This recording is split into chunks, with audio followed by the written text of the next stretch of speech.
এরপরে প্রশ্ন হলো শবে বরাতের আমল কি?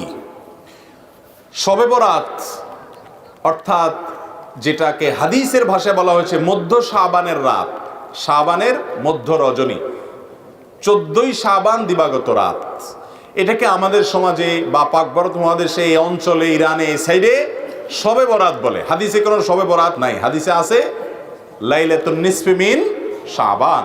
তো যাই হোক, বরাত মানে যদি মুক্তি হয় তাহলে সে অর্থে ঠিক আছে। এই রাতে আল্লাহ তাআলা মুশরিক যারা শিরকে লিপ্ত এই লোকগুলো ছাড়া, হিংসুক ছাড়া, বেদাতে লিপ্ত ছাড়া, যে ব্যক্তি সুন্নাহ মেনে চলতে চায় না এই লোকগুলো ছাড়া বাকি সব ইমানদারদেরকে সাধারণ ক্ষমা ঘোষণা করেন। আল্লাহর সাধারণ ক্ষমা ঘোষণা পাওয়ার জন্য যদি বলেন যে মধ্য শাবান রাত বা যেটাকে শবে বরাত বলি আমরা, এই হাদিসে যেটাকে মধ্য শাবান রাত বলা হয়েছে সে রাতের আমল যদি বলেন তাহলে আমি বলবো শিরক থেকে মুক্ত হন, হিংসা থেকে, বিদ্বেষ থেকে, শত্রুতা থেকে মুক্ত হন, কারোর পিছে লাগালাগি করেন না, অন্তরে কারোর প্রতি ক্ষোভ হিংসা থাকলে, শত্রু থাকলে মুছে ফেলান, পরিষ্কার হয়ে যান এবং বিদআত থেকে মুক্ত হয়ে যান, সুন্নতকে আঁকড়ে ধরেন, ইনশাআল্লাহ আপনি সাধারণ ক্ষমা আল্লাহর পক্ষ থেকে পাবেন। কথা কি বুঝাতে পারছি? এছাড়া যদি এরাতে কেউ ব্যক্তিগতভাবে আমল ইবাদত করে, অন্য রাতেও করে, এরাতে আল্লাহ ক্ষমা করেন, এতটুকু অন্তত হাদিস দ্বারা সাবেত অবশ্যই আছে।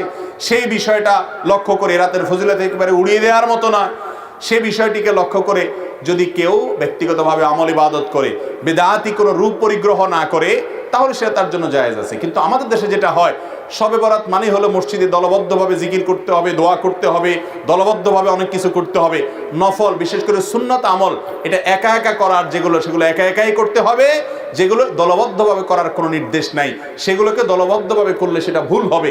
মসজিদে ঢোকার সময় দোয়া পড়তে হয় আল্লাহুম্মা ইফতাহ লি আবওয়াবা রাহমাতিক।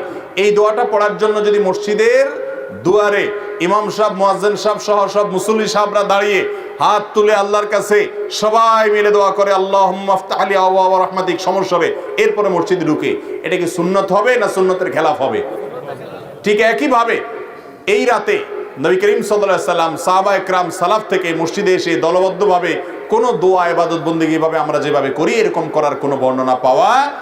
অতএব এটাকে আমরা যদি সিস্টেম বানিয়ে নেই তাহলে সেটা কোনো শরিয়া স্বীকৃত কোনো পদ্ধতি হতে পারে না।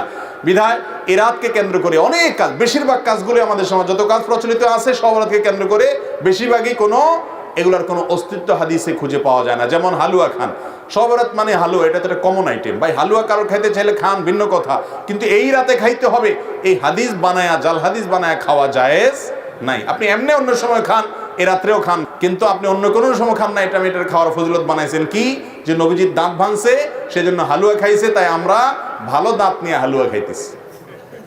আপনার বাবার পাও ভাঙছে, ভদ্রলোক একটা লাঠি দিয়ে ভর করে খোড়ায় খোড়ায় হাঁটে, আপনার ভালো পাও নিয়ে আপনি যদি একটা লাঠি নিয়ে খোড়ায় খোড়ায় হাঁটেন, এটা কি তাকে ভেঙানো হবে না? এই ভেঙানোর কারণে এটা কি বাপের সম্মান দেয়া হবে নাকি তার সাথে তামাশা করা হবে? আর দ্বিতীয় কথা হলো নবী করিম সাল্লাল্লাহু আলাইহি সাল্লামের উহুদের যুদ্ধ এই শাবান মাসে বা তার আগের মাসে হয়ই নাই যে তিনি হালুয়া খাইছেন। বিধায় এই সমস্ত জাল হাদিস আমরা আমল করব না।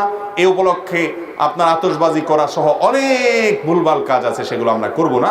বাকি রাতে আল্লাহ তাআলা মানুষকে ক্ষমা করেন, আপনি আল্লাহর কাছে ক্ষমার আশা করেন, শিরক থেকে এবং হিংসা থেকে, বিদআত থেকে নিজেকে পরিচ্ছন্ন করেন, আল্লাহর কাছে দোয়া করেন, সেটা ভিন্ন বিষয়। আল্লাহ তাআলা আমাদেরকে বুঝার তৌফিক দান করুন।